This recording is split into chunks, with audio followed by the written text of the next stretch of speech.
ketemu kembali bersama kami bertiga. Ya, saudara, 5 roti 2 ikan Dari sedikit jadi banyak. banyak. Ya, dari banyak, saudara. Oke. Akan terus kita ingatkan bahwa yang banyak itu akan dimulai dari yang sedikit. Ya, Jadi Pak. kita Rumus harus abadi, menghargai, Pak, ya. Rumus kita harus abadi. menghargai yang sedikit. Nggak apa-apa kumpulin sedikit-sedikit, nggak masalah. Tapi Malah harus jadi banyak bukit. tuh. Oh, nama jadi bukit ya. Ini jadi bukit beneran. Oke. Saudara, puji Tuhan, kita ketemu lagi sama kakak kita, rekan Yes. kita gitu ya, teman kita, saudara kita. Kak Andreas Yes. Dewanata. Mau perlu kenalan lagi? Mungkin ada yang baru. Oh, iya. Lagi dong. Nanti Oh, kalau iya. ada yang baru, Bos. Shalom. Wah mantap bro. Nama saya Andreas Dewanata, saya dari Yogyakarta. Jogjes, Saya punya istri yang tercantik di dunia. iya. Dan Ya anak iyalah. anak yang terhebat di dunia. Yes. Dunia saya ya, dunia lu mana tahu. Dunia lu beda lagi lah, ngaku-ngaku istri gue cantik semua. Oke, ajaib saudara. Part lalu kami udah bahas masalah kalau sudah ngikutin, kalau belum ngikutin boleh diklik nanti videonya gitu ya. Kalau part lalu kita ngobrolin masalah panggilan gitu, bahwa setiap kita itu punya panggilan yang Tuhan udah taruh dan Tuhan bukan sekedar taruh, Tuhan tetapkan sebenarnya, nggak berubah-berubah, ya itu aja yang Tuhan sediakan dalam hidup kita. Tinggal gimana kita cari dan kita mengerjakannya bersama dengan Tuhan.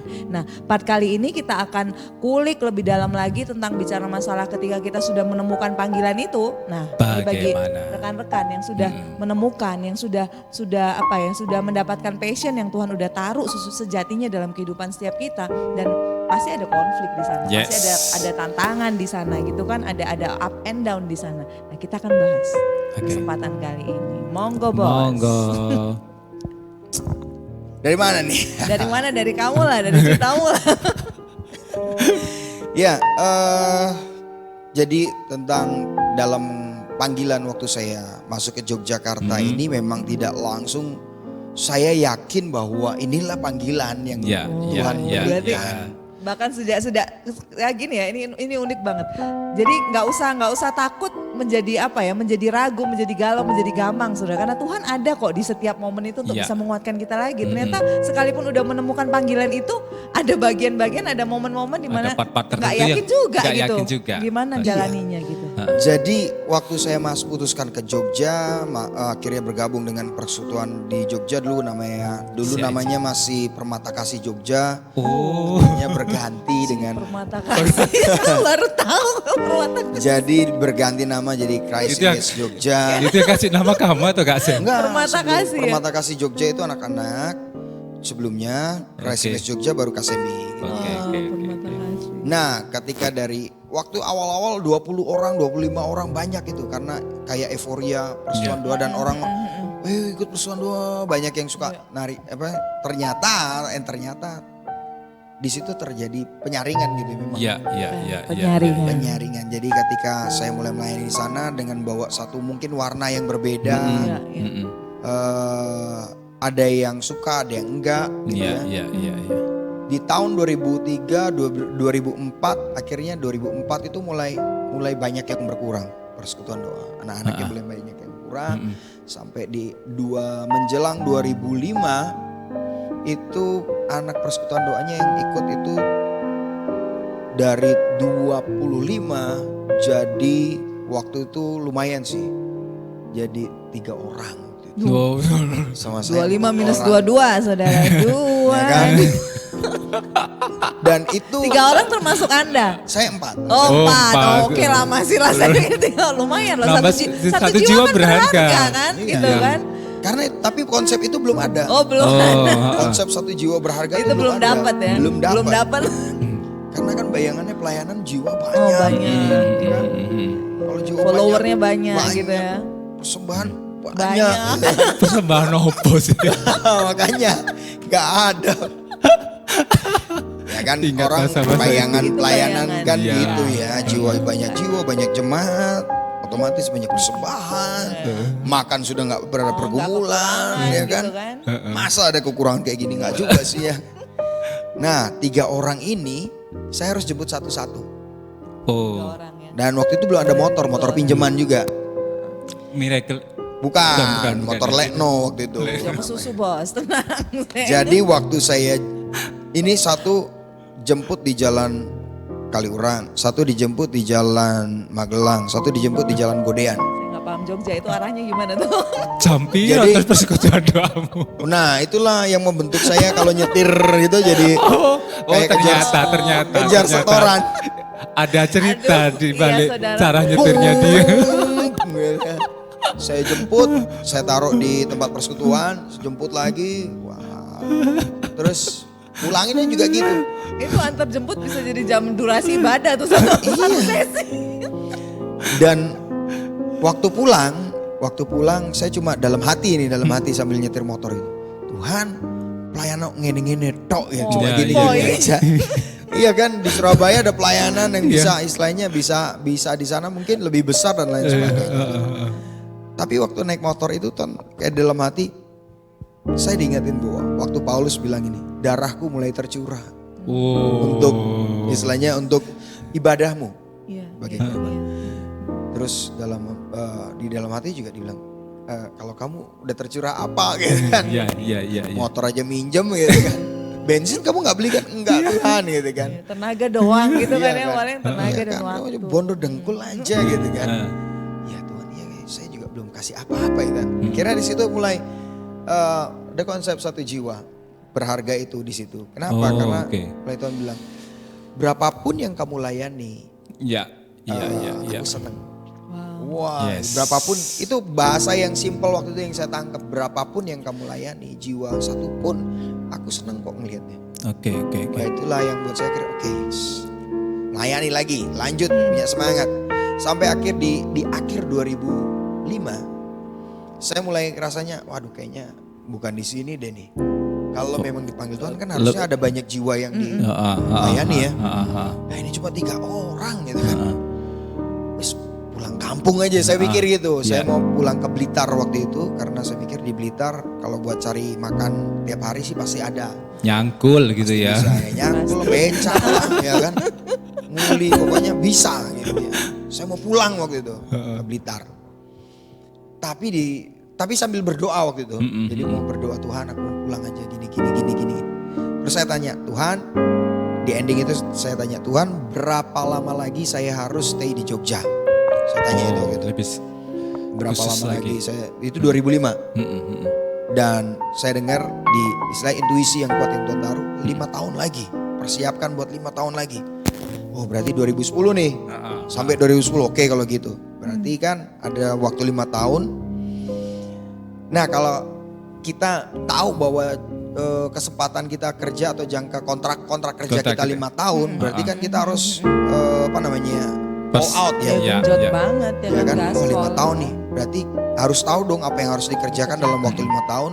Disitulah saya mulai bikin proposal untuk Proposal? jadi pembina di Oh, ke sekolah-sekolah. sekolah-sekolah. Saya tulis proposal di situ dari Oke, Christ oke. Image Jogja membimbing bicara Jadi riwayat gitu ya, riwayat. kami Riwayat. persekutuan doa anak-anak muda gini Iya, gini iya, gini. iya, iya. Ketik yang udah selesai bersedia untuk membantu Pembina. plan. Saya bikin 10 proposal. Yang diterima. Saya kirim nanti Terus? juga yang saya juga yang ya kan tanda tangan. Ini Andreas siapa? Saya. gitu. Andreas yang Yang mana? bimbing siapa? Saya. Saya. Gitu. Nanti yang main musik saya juga gitu ya. Bikin proposal 10 proposal dan Tuhan buat suatu hal yang luar biasa waktu proposal itu masuk. Gimana? Nggak ada yang mau. Gak ada yang mau. Nggak ada yang mau. Nggak ada Itu yang mau. langsung ditolak apa Oh iya nanti gitu. kan? Ya pasti itu kan Nanti. pendidikan kan biasa gitu ya. Bahasa formalitasnya begitu. Biasa orang Jawa kan Biasa, gitu. ya. Tapi Ntar dari anak persekutuan doa itu justru dia punya mama atau ibu yang jadi kepala sekolah. Oh, salah satu di antara 3. Dari sekolah itu. Oh, bukan. Dari sekolah. Bukan. Karena waktu itu Mulai ditambahkan. antara datang dan tenggelam gitu kan. Oh, datang dan pergi. Kau Datang dan datang pergi. dan pergi. Wah ini ketahuan umurnya ya kan lagunya ya. Enggak. Saya udah nggak tahu lagu itu kayaknya. Saya belum lahir itu. Masih teenager saudara, masih youth. Oke. Ya jadi akhirnya saya dikenalkan sama ibunya yang kepala sekolah di SMP Bob Kir 5. Saya sekalian langsung bilang. Karena memang SMP ini berjasa banget buat saya. Yes. Tuhan pakai ya. Tuhan pakai SMP ini. Nah di situ akhirnya, disitulah Tuhan mulai. Ternyata memang lewatnya adalah sekolah-sekolah. Yes. Lewat sekolah-sekolah. Nah di SMP Bob Kir 5 itu, di sekolah SMP inilah yang paling kena di situ adalah bagaimana melatih, istilahnya melatih diri kita melayani. Pertama dalam hal berkhotbah. Karena kan nyiapin khotbah tuh setiap minggu. Iya.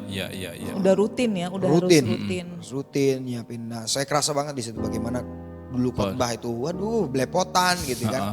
Kira mulai latih karena sama anak SMP kan nggak malu kan. Iya. Kalau sama langsung diumum, nah itu memang stepnya Tuhan tuh luar biasa.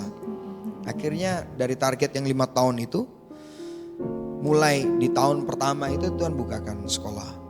Jadi di tahun 2005 itulah, di tahun 2005 itu. Mulai sekolah-sekolah lain terbuka gitu ya. Ya, mulai sekolah. Ada beberapa hal yang kamu bagikan Pak. Yang pertama bahwa dari proses yang Tuhan izinkan atau boleh disebut kesukaran, akhirnya ada kedewasaan, ada pengertian, ada pemahaman yang Tuhan masukkan. Yang pertama dari nggak tahu bahwa satu jiwa berharga, Jadi tahu. akhirnya tahu bahwa nggak perkara berapa banyak yang dilayani, satu orang pun oke, nggak masalah. Yang penting kita lakukan dengan sungguh-sungguh, dengan hati yang benar. Lalu yang berikutnya kau bagikan bahwa karena ada pemahaman bahwa ada waktu yang 5 tahun yang harus aku selesaikan ini, yang aku harus prepare. Akhirnya terbuka juga, itu kan tantangan. Ya. 5 tahun bukan waktu yang dibilang panjang ya panjang, dibilang pendek ya pendek, tapi kan dari durasi itu ada tanggung jawab yang harus kita kerjakan gitu ya. Tiba-tiba kepikiran akhirnya, bikin proposal, sekalipun proposalnya dari 10 tidak ada satupun yang nyantol. Ya. Tapi dari situ pun akhirnya Tuhan buka, sekalipun caranya tidak melalui proposal yang tertulis, tetapi melalui koneksi dari salah satu orang yang dilayani. Jadi sebenarnya proses yang kita lewati, yang kita kerjakan bersama-sama dengan Tuhan itu akan membentuk diri kita, mengarahkan kita kemana kita akan melanjutkan perjalanan kita gitu ya. Terus kemudian 2010 selesai?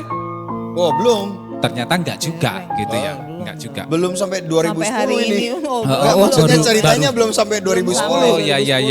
Ini masih 2005. 2005, oke. 2005, jadi 2005 masuk ke sekolah-sekolah gitu kan.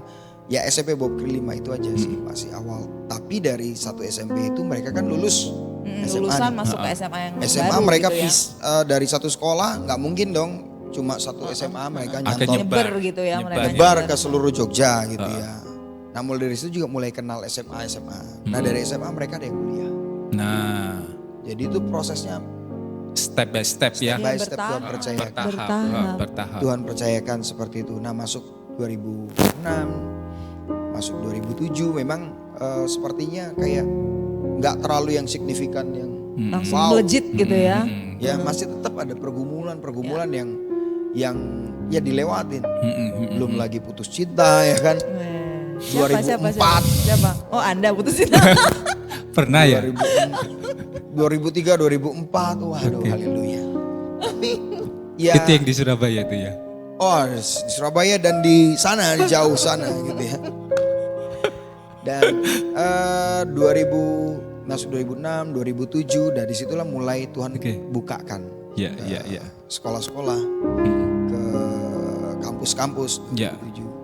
Dan sana mulai banyak kenal beberapa Mulai teman-teman. dikenalkan sama Tuhan ya dibawa. Ya. Dibawa Connect Tuhan, dengan berkoneksi. orang-orang yang- Ya, Oke. akhirnya masuklah 2008 dan masuk 2009 itu momen-momen sampai akhir masuk 2010 itu momen yang luar biasa. Karena 2008 akhirnya saya ketemu dengan istri saya, waktu itu belum ya masih calon. Calon. Lalu 2009 kita tunangan gitu ya. Dan waktu tunangan itu pun pergumulan, ceritanya nanti aja. Iya, gitu ya. Nanti next. kapan-kapan Karena kita. pergumulan gimana Yes. pergumulannya? Ya jelas pergumulan, masuk Jogja 20.000 mau nikah gitu Iya. kan. Semuanya tuh ajaib mengerjakan ya. Nyekel 20.000 wani rabi ya piye. Iya iya ono lho ono. Ada loh. Tapi prosesnya Ya, ajaib, 7 tahun. 7 tahun. ya 20 kalau teman-teman nyelengin 20.000 7 tahun pasti jadi banyak itu. Iya. Tiap hari. Iya. Tapi Tuhan yang nyelengin. Saya Oke. sih kerja buat Tuhan gitu. Iya. Tetap ada tantangan, keinginan untuk istilahnya kayak menyerah itu ada. Udahlah, ada. Jadi tetap selalu ada, dan bahkan pas waktu masuk mau menikah pun, udahlah kayaknya nggak usah nikah deh, karena biayanya mahal, ini nggak usah nikah. Tapi ternyata Tuhan memang luar biasa. Jadi apa yang kita bayangkan, misalnya Tuhan ini nggak usah mahal-mahal deh, segini aja. Tapi ternyata itu di luar dari dugaan saya. Supaya apa? Supaya saya miliki iman. Oh yes. Supaya belajar gitu. Yes. Dan kalau mau detailnya nanti lah ya. Oke. Sesi lainnya. Tapi sampai 2010, masuk 2010 dan bahkan akhirnya saya juga bergabung di salah satu gereja. Gitu ya. Saya gabung di salah satu gereja. Nah di situ belajar satu hal yang baru, masuk ke gereja itu. Tapi tetap koridornya di anak-anak muda. Oke. Tantangan baru juga di sana. Ya. Sebenarnya selama kita masih bernafas, tantangan itu nggak akan Nggak akan ada habis. nggak akan Nggak usah ada habisnya, diminta enggak. datang kok, saudara. Nggak usah diminta itu datang karena Oke. itu baik ya, itu baik. Dan Ya. ajaib ya, saya diberkatin dengan segala hal yang disampaikan tadi, bahwa detik ketika awalan sampai di Jogja, datang ke Jogja cuma bawa 20.000 gitu kan, terus Tuhan kerja sampai hari ini dan tidak berhenti bekerja, lalu untuk mengerjakan panggilan. Ada begitu banyak konflik, bukan hanya konflik dari luar, yang paling banyak itu sebenarnya mungkin konflik dari kita dalam. sendiri gitu ya. Untuk kita bisa meneduhkan hati kita, menenangkan hati kita sesuai dengan sesuai dengan perintah Tuhan sebenarnya. Udah tenang deh kamu, tenang, bisa, pasti bisa. Bahkan tadi dikatakan dengan jujur, ada waktu, ada momen di mana setiap kita, Kak Andre juga ngerasain kayaknya udah deh selesai deh, kayaknya selesai, kayaknya aku nggak bisa deh, nggak tahan deh kayak gitu untuk bisa melanjutkan ini. Tapi ternyata ketidakmampuan kita tuh bukan jadi masalah buat Tuhan loh saudara. Selama kita mau mengakui itu dan kita mau membuka kekuatan Tuhan untuk masuk dan menguatkan kita kembali dan kita lari lagi, jalan lagi gitu. Jadi buat saudara-saudara yang mungkin sekarang juga sedang berjuang gitu ya, kita semua sedang berjuang. Ya tetap melekat aja sama Tuhan, itu kuncinya gitu. Karena itu hanya itu satu-satunya sumber yang bikin kita tetap nggak dehidrasi gitu ya. Tetap kita bisa seger sekalipun ada lelahnya, saudara. Namanya hidup, kalau kok kuat terus itu rasanya kok nggak mungkin gitu. Itu kalau buat saya kuat terus. Ada waktu di mana kita itu kayak nggak ada daya gitu. Dan Tuhan izinkan itu supaya kita mengerti bagaimana kita yang terbatas ini perlu yang nggak terbatas itu. Dan kondisi-kondisi masa-masa momen-momen seperti itu tuh wajar. Iya, itu wajar. Itu wajar. Betul. Bagi setiap kita yang berjalan dengan panggilan kita masing-masing, masa-masa seperti itu wajar. Gitu ya, kan bangsa Israel untuk sampai ke Kanaan juga harus melalui padang gurun. Dan itu wajar, lumrah. Jadi tidak sesuatu yang harus dibesar-besarkan, enggak. Jadi ya perlu rest sebentar. Tanya ke Tuhan, buka hati, minta kekuatan Tuhan, dan kita nyadari bahwa kita terbatas. Oke. Dan sebenarnya kenapa kok saya ngerasa Tuhan, kenapa bisa sampai saat ini ada itu juga saya rasa bukan saya. Yang paling utama pertama Tuhan, dan yang kedua itu visi. Apa yang Tuhan taruh gitu ya. Karena firman Tuhan katakan gini. Tanpa wahyu maka liarlah rakyat. Kalau bahasa Inggris kan without vision people will perish. Jadi tanpa visi orang akan binasa, people will perish. Nah visi yang Tuhan taruh waktu tahun 99 itulah yang jadi kekuatan. Karena waktu saya mau pulang di 2005, saya diingetin lagi tentang anak muda. Karena waktu itu saya dalam waktu doa waktu itu ya, di Surabaya, waktu masih Surabaya, saya ingat saya gandeng banyak anak muda. Dan saya bawa itu kita berjalan bersama-sama ke arah Tuhan Yesus. Oke. Jadi pas waktu saya mau pulang, istilahnya mau balik itu diingetin, siapa yang bawa anak muda ke aku? Lah Tuhan yang banyak kan yang lain. Itu. Tapi dari situ saya iya ya. Nah di situ diingetin lagi. Jadi kalau visi kita itu dari Tuhan, maka Tuhan yang bertanggung jawab. Ya, mantap. Visi yang benar. kita tangkap itu dari Tuhan, Tuhan bertanggung jawab. Nah masalahnya visi yang kita kerjakan itu dari Tuhan atau ambisi. Ya, Karena ya. visi dan atau ambisi ambisi itu beda tipis. Tapi jangan takut salah. Ya, Ya, jangan takut yes. salah, betul. Sekalipun itu ambisi, nggak apa-apa, Bisa kerjain aja. dibenerin kok nanti sama Ya. Tuhan gitu kan. Ambisi, karena saya juga kalau kita jujur sebagai orang nggak punya ambisi, mending ya sudah. Iya. Kita nggak akan mau. Dalam visi itu juga ada ambisi, tetapi ambisi yang seperti apa? Ambisi Ya, kita ya. adalah mengerjakan visi itu. Nah, Ya. bahkan yang lebih parah kalau kita nggak punya visi. Iya. Jadi apa yang membuat orang muda, salah satu orang muda itu kuat dalam kehidupannya adalah visi. Kalau gampangan bahasanya Bahasa adalah gampangnya. cita-cita. Ya. Jadi ya. kalau anak muda nggak punya cita-cita, ya udah dia nggak punya arah hidup, mau ngapain coba? Ya. Dan itu Ya. ada banyak kejatuhan orang-orang muda. Kenapa? Nggak punya cita-cita, jadi hidup asal-asalan tanpa wahyu, liarlah rakyat, liar Ya. pacarannya, Ya, liar ya, gaya hidupnya. Ya. Jadi firman Tuhan jelas gitu. Without vision people perish. Jadi mati, ya benar mati. Ada banyak anak-anak muda yang datang ke Jogja yang harusnya kuliah. Sayang banget. Dia harus pulang dengan keadaan pacarnya yang hamil dibawa ke orang tua gitu ya, balik ke sana. Ya, orang tua sedih dan lain sebagainya. Dia berjuang lagi dari awal. Jadi tanpa visi. Jadi ada dua tokoh di Alkitab, satu punya visi, satu enggak. Yang punya visi namanya Yusuf. Ya. Yusuf kelahiran biasa-biasa aja, bahkan kelihatan lemah, dimasukkan sumur sampai akhirnya masuk penjara dan diangkat Tuhan. Yang satu lagi namanya Simpson, kelahirannya Ya. luar biasa, Oke.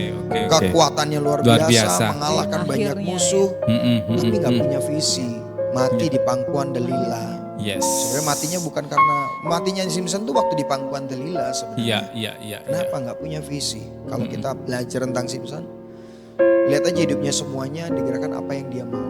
Iya. Nah, itulah. Ya. Kalau Tuhan izinkan saya sampai saat ini, pertama karena Tuhan, yang kedua karena visi yang Tuhan taruh. Jadi ketika saya mau lemah itu visi itu diingetin lagi gitu sama Tuhan. Dan karena ini visinya Tuhan, ya Tuhan dong yang kasih kekuatan gitu ya. Tanpa kita minta pun Tuhan kasih kekuatan. Jadi kayak kalau aku kerja di salah satu perusahaan, ketika perusahaan itu ngutus aku ke suatu tempat, perusahaan itu akan memberikan Fasilitas itu ada. fasilitas dan sebagainya. semuanya. Dan ketika kita kerjakan visi Tuhan, pasti Tuhan sediakan segala sesuatunya yang kita butuhkan untuk pelayanan, untuk visi yang Tuhan taruh. Ya. Gitu. Ya. Jadi jangan takut untuk mencari Yes. panggilan itu ya, visi itu yang dari Tuhan. Jangan takut.